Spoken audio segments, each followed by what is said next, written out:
स्वच्छ कोल्हापूर स्वच्छ भारत मिशन हे कोल्हापूरमध्ये गेले 7 ते 8 दिवस झाले चालू आहे. लोकांमध्ये सिव्हिक सेन्स वाढवायचे सगळ्यात स्वच्छ कोल्हापूर करायचं हा विषय आहे. आज इथं हॉकी स्टेडियममध्ये आम्ही साफसफाई करण्यासाठी आलो होतो.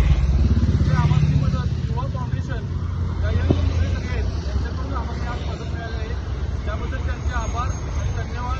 कोल्हापूर कायम इंदर उभी राहील आणि अशी यंग मुलं आम्हाला गरज आहे जेणेकरून येणारी भावी पिढी आपल्यासाठी चांगली ठरेल. तुम्ही बघू शकताय अतिशय घाण अवस्थेत आपल्या कोल्हापूरमध्ये कचऱ्याचं प्रदूषण आणि एवढा कचरा इथं टाकला आहे की नगरपालिकेचं त्याच्याकडे लक्ष नसेल काय.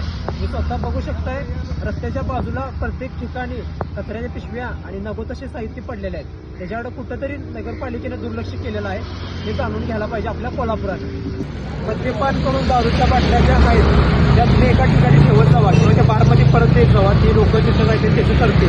पण अशा रस्त्यावरती कुठे वायफाय जागी असं टाकू नका. ही माझी कोल्हापूरकरांना विनंती आहे.